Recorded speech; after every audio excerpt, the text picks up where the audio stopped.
نوجوان ہیں جنہوں نے والد کے ڈر سے وہ فون پہ بات نہیں کرے, لاہور سے انہوں نے بتایا ہے.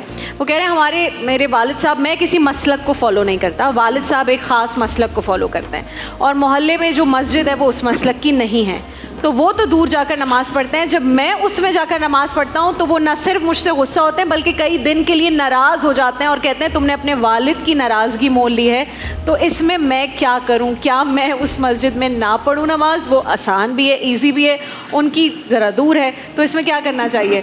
ایک ایک کر کے اگر سب جواب دیں. دیکھیے, یہ تو بہت ہی واضح طور پر ہے, مسجد اللہ سبحانہ و تعالیٰ کا گھر ہے. کسی بھی مسلک سے اس کو اگر منسلک کیا گیا ہے تو ہم نے کیا ہے, اس مسجد کا نہ ہم نجس کر سکتے ہیں, نہ اس کی کوئی چیز لے کر باہر جا سکتے ہیں, اور نہ اس میں دوسرے غیر شرعی عمل انجام دے سکتے ہیں. اس لیے جہاں مسجد مل جائے آپ نماز پڑھیں, بے شک اپنے مسلک کے طریقے سے پڑھیں. اس میں والد کی ناراضگی کا وہ والا مسئلہ تو نہیں ہوگا کہ باپ کو ناراض؟ ہماری نظر میں اس میں والد کی ناراضگی کا کوئی مسئلہ نہیں ہے. ڈاکٹر صاحب آپ کچھ ایڈ کریں. اصل میں یہ گفتگو تو اپنی جگہ پر ہے, لیکن حقائق, زمینی حقائق کچھ اور ہیں. ہم اپنے عقائد اور مسلک میں متشدد ہیں, لیکن جو سچائی ہے وہ بات کرنی چاہیے. اور ہم نے اپنی مساجد پر باقاعدہ لکھ دیا ہے کہ کس مکتبہ فکر کی ہے, اور حقائق یہی ہے کہ جو علماء کے فتاوے ہیں اور علماء کا جو کہنا چاہیے کہ اجماع اپنے اپنے مسالک کا ہے, انہوں نے اپنے اپنی آراء کے ساتھ یہ بیان کیا ہے کہ اختلاف رائے نہ ہو.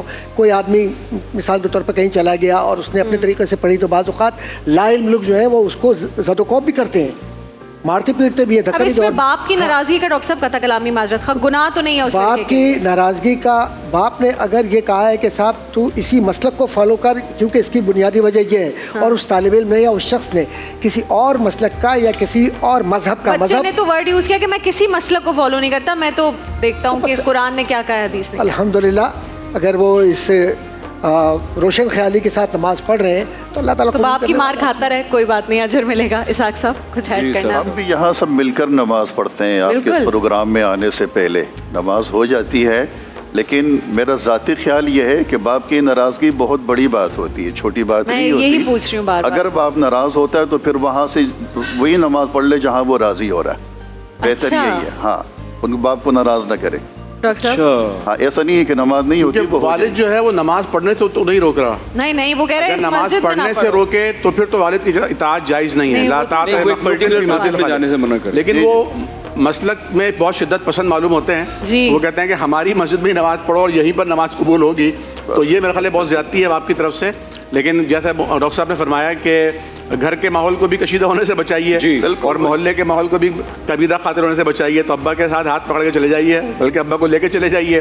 روایات میں آتا ہے کہ حضرت ابراہیم علیہ السلام کے جو والد تھے یا چچا تھے, اختلاف ہے, وہ آتش پرست یعنی بت پرست تھے, اور ان کے گھر میں بت بنائے جاتے تھے. لیکن حضرت وہ کہتے بزرگ بھی تھے, تو ابراہیم علیہ السلام جب وہ جا رہے ہوتے تھے تو اس وقت تو کہیں ادھر ادھر چھپ جاتے تھے, لیکن جب ان کے واپس آنے کا ٹائم ہوتا ہے تو وہ بت خانے پر چلے جاتے اور ان کو اپنے کاندھے پر سوار کر کے لے کے آتے ہیں. حالانکہ ابراہیم علیہ السلام تو بت شکن تھے.